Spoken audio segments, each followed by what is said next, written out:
හරි. අපි අද කතා කරන්න හදන්නේ 10 ශ්‍රේණියේ ඉතාම වැදගත් පාඩමක් ත්‍රිකෝණ අංග සාම්‍ය කියන පාඩම. ජ්‍යාමිතිය කොටසට අයත් 10 වසරේදී අපිට හම්බ වෙන පළමු පාඩම තමයි ත්‍රිකෝණ අංග සාම්‍ය කියන්නේ. අපි මුලින්ම බලමු මොකද්ද මේ අංග සාම්‍ය. අපි සරලව ගන්නකොට අංග සම වෙනවා කියන අදහස. අංග සම වෙනවා. අංග සම වෙනවා කියන්නේ අපි තල රූප දෙකක අංග සාම්‍ය ගැන මුලින්ම කතා කරොත් තල රූප දෙකක් එක මත එක සම්පාත කරන්න පුළුවන්. එකක් උඩින් එකක් හරියටම තියන්න පුළුවන්. සම්පාත වෙනවා. අන්නේ තල රූප දෙකට අපි කියනවා අංග සම තල රූප දෙකක් කියලා. ඒතකොට ඒකෙන් පැහැදිලි වෙනවා ත්‍රිකෝණ දෙකක්, චතුරාස්‍ර ඕන තල රූප දෙකක් එක මත එක තියන්න පුළුවන්.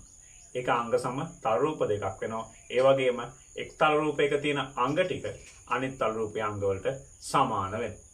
දැන් උදාහරණයක් විදිහට ගත්තොත් මගේ ළඟ තියෙන සමචතුරාස්‍ර දෙකක්. මේ සමචතුරාස්‍ර දෙකම එක මත එක තියන්න පුළුවන් මේකට. එහෙනම් අපි කියන මේ සමචතුරාස්‍ර දෙක අංග සම වෙනවා කියන්නේ. අංග සම වෙනවා ඒ කියන්නේ මේ සමචතුරාස්‍රයේ පාද හතරට මේ සමචතුරාස්‍රයේ පාද හතර සමාන වෙනවා. ඒ වගේම කෝණ හතරට මේ සමචතුරාස්‍රයේ කෝණ හතර සමාන. මේ විදිහට ඕනම තල රූප දෙයක් එක මත එක තියන්න පුළුවන් නම් අපි එම තල රූප වලට කියනවා අංග සම තල රූප කියලා. එතකොට අපි මේ පාඩම තුලදී කතා කරන්නේ ත්‍රිකෝණ අංග සාම්‍ය කියන කොටස පමණයි. එක මත එක සම්පාත කරන්න පුළුවන් ත්‍රිකෝණ යුගලයකට අපි කියනවා අංග සම ත්‍රිකෝණ යුගලයක් කියලා. එතකොට එක් ත්‍රිකෝණයක පාද 3 අනිත් ත්‍රිකෝණයේ පාද 3ට සමාන වෙන්න ඕන. ඒ වගේම එක් ත්‍රිකෝණයේ කෝණ 3 අනිත් ත්‍රිකෝණයේ කෝණ 3ට සමාන වෙන්න ඕන. හැබැයි අපි ওই අංග 6ම සමාන බව පෙන්වීම අත්‍යවශ්‍ය නැහැ. අපි විශේෂ අවස්ථා 4ක් යටතේ අපි ත්‍රිකෝණ යුගලයේ අංග 3ක් බව සමාන බව තීරණය කරගෙන ඉතුරු අංග සමාන වෙනවා කියලා නිගමනයකට එනවා. ඒ කියන්නේ 3ක් පමණක් සමාන බව පෙන්වීමෙන් එම ත්‍රිකෝණ යුගලයම අංග සම වෙන බව අපි තීරණය කරනවා. හැබැයි එහෙම කරන්නේ අපි විශේෂ අවස්ථා 4ක් යටතේ පමණයි. ඒකේ පළමු අවස්ථාව අපි දැන් කතා කරමු. ඒ වගේම අංග සම බව දැක්වීම සඳහා අපි සංකේතයක් භාවිතා කරනවා. මෙන්න මේ වගේ එකිනෙකට සමාන්තරව ලකුණු කරන ලද්ද ඉරි කෑලි 3. සමාන ලකුණු දෙකනේ තියෙන්නේ. සමාන්තරව ලකුණු කරන ඉරි කෑලි 3කට තමයි අංග සම බව දක්වන සංකේතය. උදාහරණයක් ගත්තොත් අපි කිව්වොත් ABC ත්‍රිකෝණය අංග සම වෙනවා PQR ත්‍රිකෝණයට කියලා එක ලියන්නේ. ඔන්න ඔය ABC ත්‍රිකෝණය අංග සමයි PQR ත්‍රිකෝණය. හරි. පළමු අවස්ථාවෙන් කියන්නේ එක් ත්‍රිකෝණයක පාද දෙකක් හා අන්තර්ගත කෝණය. මොකද මේ අන්තර්ගත කෝණය කියන්නේ? දැන් මේ පාද දෙක මැද්ද තියෙන කෝණය. මේ දෙක අතර තියෙන කෝණයට අපි කියනවා අන්තර්ගත කෝණය. ඒකට මේ AB හා BC කියන පාද දෙක අන්තර්ගත වෙන කෝණය තමයි ABC කියන කෝණය. එක් ත්‍රිකෝණයක පාද දෙකක් හා අන්තර්ගත කෝණය තවත් ත්‍රිකෝණයක පාද දෙකක් හා අන්තර්ගත කෝණයට සමාන වෙනවා නම් අපි කියනවා මේ ත්‍රිකෝණ යුගලය අංග සම වෙනවා. ඒකෙන් අදහස් වෙන්නේ මේ ත්‍රිකෝණය මේක උඩින් තියන්න පුළුවන්. ඒ කියන්නේ ඉතිරි අංග තුනක් අනිවාර්යයෙන්ම සමාන වෙනවා. අපිට ලියන්න පුළුවන් මෙතනදී ABC ත්‍රිකෝණ හා PQR ත්‍රිකෝණ වල අපි සලකන ලබන ත්‍රිකෝණ දෙක ලියන අංග සම කරනකොට. එතකොට ABC ත්‍රිකෝණයේ AB කියන අංගයට PQR කියන ත්‍රිකෝණයේ PQ කියන අංගය සමානයි. ඒක දීලා තිනවා. අපි ඒක දී ඇත එහෙම නැත්නම් දත්තේ කියලා ලියනවා. දී ඇත එහෙම නැත්නම් දත්තේ. ඒ වගේම ABC කියන කෝණය ABC ත්‍රිකෝණයට අයත් ABC කියන කෝණය සමාන වෙනවා PQR ත්‍රිකෝණයේ QPR කියන කෝණයට ඒකක් දීලා තියෙනවා. නැත්නම් දත්තේ. ඒ වගේම ABC ත්‍රිකෝණයේ BC කියන පාදය සමාන වෙනවා PQR ත්‍රිකෝණයේ PR කියන පාදයට එකක් දීලා තියෙනවා. දී ඇත. එම නිසා 33 කියන්නේ එම නිසා ABC ත්‍රිකෝණය අංග සම වෙනවා PQR ත්‍රිකෝණයට. ඒ අවස්ථාව අපි කෙටියෙන් කියනවා පා කෝ පා කියලා. පා කෝ පා. පාදයට කෝණයට පාදය කියන එක තමයි කෙටියෙන් පා කෝ පා කියන්නේ. එනම් ත්‍රිකෝණ යුගලක් අංග සම්භාව අපිට තීරණය කරගන්න පුළුවන් පළවෙනි අවස්ථාව තමයි එක් ත්‍රිකෝණයක පාද දෙකක් හා අන්තර්ගත කෝණය තවත් ත්‍රිකෝණයක පාද දෙකක් හා අන්තර්ගත කෝණයට සමාන වෙනවා නම් ත්‍රිකෝණ යුගලය අංග සම වෙන ඒ අවස්ථාව අපි කෙටියෙන් පාකෝ පා කියලා හඳුන්වනවා. හරි. අපි තව පොඩ්ඩක් බලමු අපි කතා කර පළමු අවස්ථාව. පාකෝ පා කෙටියෙන් කියනවා එක් ත්‍රිකෝණයක පාද දෙකක් හා අන්තර්ගත කෝණය අනිත් ත්‍රිකෝණයේ පාද දෙකක් හා අන්තර්ගත කෝණයට සමාන වෙන අපි කිව්ව අංග සම වෙනවා කියලා. අපි ඒක තව පොඩ්ඩක් තේරෙන්න බලමු මේකෙන් පැහැදිලිව තේරෙන විදිහට. හරි. මෙතන මේ පාදය තනියට ගහලා තියෙන පාදයට AC කියන පාදය සමානයි. මේ පාදයට මෙතන AB කියන පාදය සමානයි. ඒ වගේම මේ නිල් පාටින් දැක්වලා තියෙන කෝණ දෙක විශාලත්වයෙන් සමානයි. හරි. එහෙනම් අපි බලමු මේ ත්‍රිකෝණ දෙක අංග සම වෙනවද කියලා. ඒ කියන්නේ මේක අනිත් ත්‍රිකෝණයේ උඩින් තියන්න පුළුවන්ද කියලා. හරි. ඔබට පේනවා ඇති හරියටම එක මත එක සමපාත වෙනවා. ඒ කියන්නේ මේ ත්‍රිකෝණ දෙකේ ඉතිරි අංගත් ඉබේම සමාන වෙනවා. ඒ කියන්නේ BC කියන පාදයට එක්ක මේ තියෙන පාදයේ දිගින් සමාන. ඒ වගේම ඉතිරි වෙන කෝණ දෙකත් විශාලත්වයෙන් සමාන වෙනවා. හරි. එහෙනම් පළමු අවස්ථාවේ අර්ථය අපි පළමු ගාන කතා කරමු. ADP ත්‍රිකෝණය. හොඳට බලන්න ADP ත්‍රිකෝණය කොතනද තියෙන්නේ කියලා. ADP ත්‍රිකෝණය. අංග සමයි කියලා පෙන්වන්න තියෙනවා PCB කියන ත්‍රිකෝණය. ඒතර මම කලිනුත් කිව්වා අංග සම කරනකොට අපි මුලින්ම කරන්නේ සලකනු ලබන ත්‍රිකෝණ දෙක ලියන එක. එහෙනම් මම මුලින්ම ADP ත්‍රිකෝණය ලියන්නම්. ADP හා PCB ත්‍රිකෝණ වල. දැන් මුලින්ම අපි ADB ත්‍රිකෝණය ලියුව නිසා අපි ADP ත්‍රිකෝණයේ අංගයක් ගමු. අපි දන්නවා PD කියන පාදය සමාන වෙනවා PCB ත්‍රිකෝණය මේ තනියට මේකේ PC කියන පාදේ නැත්නම් CP කියන පාදේ. D ඇත. ඒ වගේම AP කියන පාදය සමාන වෙනවා මේ ත්‍රිකෝණයේ PB කියන පාදයට. PB ඒකත් D.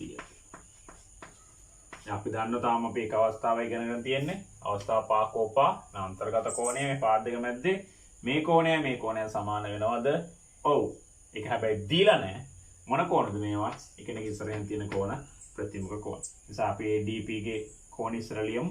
APD කියන කෝණය සමාන වෙනවා CPB කියන කෝණය. CPB. ඒක දීලා නැහැ. අපි ඒක ප්‍රතිමුඛ කෝණ කියලා ලියමු. ප්‍රතිමුඛ කෝණ.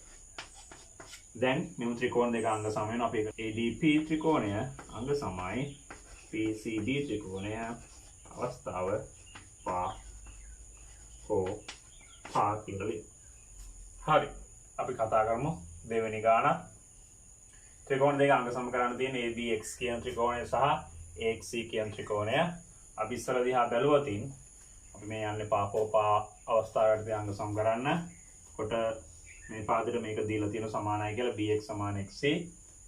එතකොට මේ ත්‍රිකෝණය ABX කියන ත්‍රිකෝණයේදී AX කියන පාදය අහු වෙන. ඒ වගේම AXC කියනකොටත් AX කියන පාදය අහු වෙනවා. ඒතකොට ඒ කියන්නේ ඒක පොදුයි දෙන්නටම. එහෙනම් ඒකත් හරි. මේ කෝණය 90යි. මේ කෝණය 90ක් වෙන්න ඕන හේතුව BC කියන්නේ සරල රේඛාවක් නේ. අපි මෙතන 90 කියන එක ලියලා හිටියොත් වැඩි හොඳයි. අපි ඒක ඉස්සෙල්ලා ලියා ගමු. අපිට ලියන්න පුළුවන් AXC කෝණ එකතු කිරීම AXB. මේ කෝණ දෙක 180යි. හේතුව තමයි BC කියන්නේ සරල රේඛා. එකක් ලියනවා වෙත්තා හොඳයි. හරි. ඊට පස්සේ අපි දන්නවා AXC කියන කෝණය 90ක් වෙලා තියෙනවා. දීලා තියෙනවා. එහෙනම් එකෙන් AX එකෙන් AXB 180ක් වෙනකොට 90ක් දෙපැත්තෙන් අඩු කරාම AXB කෝණය එනවා 180 අඩු කිරීම 90 කියන්නේ අනිත් එක අන්න AXB 90යි කියලාත් අපි හරියටම පෙන්නුවා. දැන් අපිට පුළුවන් අංග සම කරන්න යන්න ABX හා AXC ත්‍රිකෝණ වල සලකන ලබන ත්‍රිකෝණ දෙක ලියුවා. දැන් සමාන අංගයන් ලියමු.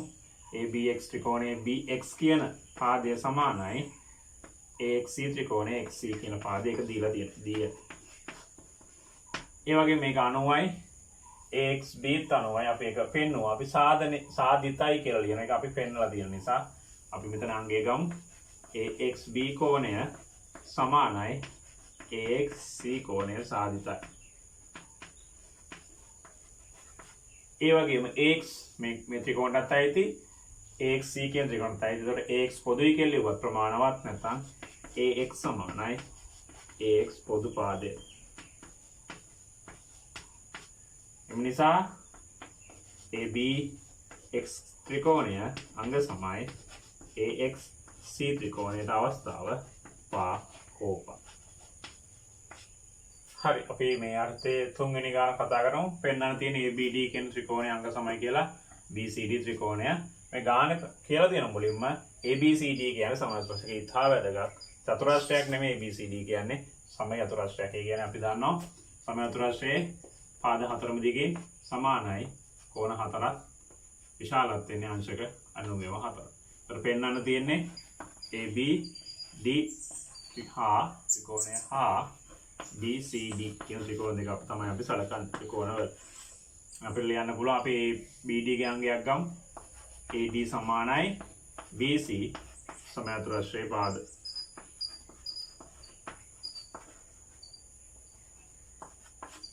ඒ වගේම AB දිග සමානයි CD දිගට. AB සමානයි CD ඒත් සමචතුරස්‍රයේ පාද. ඊට පස්සේ මේ කෝණය 90යි මේකත් 90යි. එතකොට මෙතනදී මේ ලියන්න පුළුවන් අපිට DAB කෝණය සමානයි DCB කෝණය.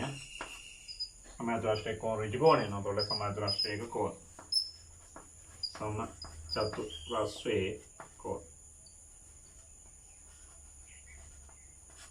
දැන් ලියන්න පුළුවන් නිසා ABD ත්‍රිකෝණය අංග සමයි BCD ත්‍රිකෝණය අවස්ථාව පා කෝප. හරි. ඔන්න පළවෙනි අවස්ථාවේ අර්ථය අපි කතා කරන හදන හතරවෙනි ගාන. බලන්න දැන් අපි ගණන් තුනක් හදලා තියෙන නිසා මේ ගාන තනියෙන් ඔයගලන්ට හදා ගන්න පුළුවන්ද කියලා. අංග සම කරන්න තියෙන්නේ ABC ත්‍රිකෝණය හා DBC කියන ත්‍රිකෝණය. ඉස්සර තියෙන තැන් දෙක හඳුනා ගන්න. ABC ත්‍රිකෝණය DBC කියන මෙන්න මේ ත්‍රිකෝණ දෙක තමයි අංග සම කරන් තියෙන්නේ. හදලා බලන්න. ඊට පස්සේ බලන්න උත්තරේ හරිද කියලා. හරි. සලකන ත්‍රිකෝණ දෙක ලියනවා ABC හා DBC ත්‍රිකෝණ වල AB සමානයි ABC වල AB සමානයි BCD වල CD එක දීලා තියෙනවා. D ඇත්ත නැත්නම් දත්තේ. තව හොඳට බලන්න ABC කියන ත්‍රිකෝණය කතා කරනකොට BC පාදය අහුවෙන. ඒ වගේම DBC කතා කරනකොට BC පාදය අහුවෙනවා. දෙකටම පොදු. BC සමානයි BC පොදු පාදය. ඒ වගේම ABC කෝණය ABC ත්‍රිකෝණය ABC කියන කෝණය සමාන වෙනවා DBC කෝණයේ BCD කියන කෝණයට එකක් දීලා තියෙනවා. එම නිසා ABC ත්‍රිකෝණය අංග සම වෙනවා DBC ත්‍රිකෝණයට අවස්ථාව අපි කෙටියෙන් ලියනවා පා කෝපා. ත්‍රිකෝණ යුගලයක අංග සම වෙන ඉතිරි අවස්ථා 3 ගැන අපි ඊළඟ වීඩියෝවෙන් කතා කරමු.